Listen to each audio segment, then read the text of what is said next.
ಮಾನ್ಯ ಸಭಾಪತಿಯವರೇ ಕರೆದಿದ್ದೀರಿ, ನೀವು ಮಾತಾಡಲಿ ಪ್ರಾರಂಭ ಮಾಡಿದ್ದಾರೆ. ಈ ಮನೆಯ ನಿವೇದನೆ ಮಾನ್ಯ ಸದಸ್ಯರುಗಳು ಹೇಳ್ತಾ ಇರೋದು ಹಾಗೆಲ್ಲ ಸಭಾಪತಿ ಕೇಳಿ. ಮಾನ್ಯ ಮುಖ್ಯಮಂತ್ರಿ ನಾವೇನ್ ಹೇಳ್ತೇವೆ ಅಂತ ಕೇಳಿದಂದ್ರೆ ಅವ್ರ ಉತ್ತರವನ್ನು ನಾವು ಚರ್ಚೆಯಲ್ಲಿ ಭಾಗವಹಿಸಿ ರಾಜ್ಯದ 7 ಕೋಟಿ ಜನ ಇವತ್ತು ಆತಂಕದಲ್ಲಿದ್ದಾರೆ. ಬಿಜೆಪಿ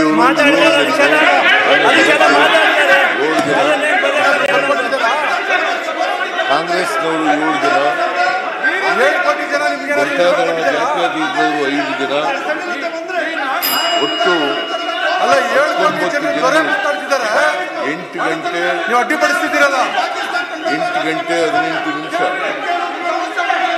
ಗಂಟೆ 18 ನಿಮಿಷ ಈಗ ಮುಖ್ಯಮಂತ್ರಿಗಳು ಬಿಟ್ಟು 1 ನಿಮಿಷ ಯಾವ್ದು ಕರ್ತಕೋಬಾರ್ದು. ಮನೆಯಲ್ಲಿ ಮುಖ್ಯಮಂತ್ರಿಗಳ ಕೆಲಸವನ್ನ ಮಾಡಿದ್ದಾರೆ, ಬೆಳಕು ಚೆಲ್ತಕ್ಕಂಥ ಕೆಲಸವನ್ನು ಮಾಡಿದ್ದಾರೆ. ಸದಸ್ಯರು ಕೊಟ್ಟಿರ್ತಕ್ಕಂಥ ಸಲಹೆ ಸೂಚನೆಗಳು ಟೀಕೆಗಳು ಅವೆಲ್ಲವನ್ನು ಕೂಡ ಮುಕ್ತವಾಗಿ ಸ್ವಾಗತ ಮಾಡ್ತೇನೆ. ಟೀಕೆಗಳನ್ನೂ ಮಾಡ್ತೇನೆ, ಸಲಹೆಗಳನ್ನೂ ಮಾಡ್ತೇನೆ, ಸೂಚನೆಗಳನ್ನೂ ಮಾಡ್ತೇನೆ. ಯಾಕಂತಂದ್ರೆ ಈ ಬಜೆಟ್ ನ ಮಂಡಿಸಿರ್ತಕ್ಕಂಥದ್ದು 7 ಕೋಟಿ ಕನ್ನಡಿಗರಿಗೋಸ್ಕರ, 7 ಕೋಟಿ ಕನ್ನಡಿಗರಿಗೋಸ್ಕರ. ಆ 7 ಕೋಟಿ ಕನ್ನಡಿಗರ ಆರ್ಥಿಕ ಸಾಮಾಜಿಕ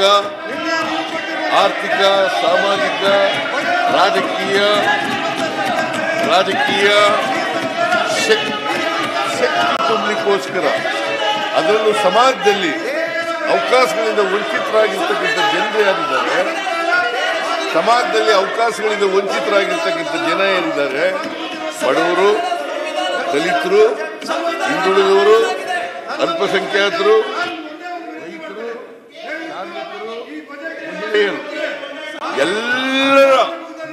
ಎಲ್ಲರಿಗೂ ಕೂಡ ಅವಕಾಶಗಳಿಂದ ಯಾರ್ಯಾರು ವಂಚಿತರಾಗಿದ್ದಾರೆ ಅವರೆಲ್ಲರಿಗೂ ಆರ್ಥಿಕವಾಗಿ ಸಾಮಾಜಿಕವಾಗಿ ಶಕ್ತಿ ತುಂಬತಕ್ಕಂಥದ್ದು ನಮ್ಮ ಸರ್ಕಾರದ ಕರ್ತವ್ಯ. ಈ ಬಿಜೆಪಿಯವರು ಯಾವಾಗಲೂ ಕೂಡ ಶ್ರೀಮಂತರ ಪರವಾಗಿರೋರು, ಬಡವರ ವಿರೋಧಿಗಳು ಇವರು.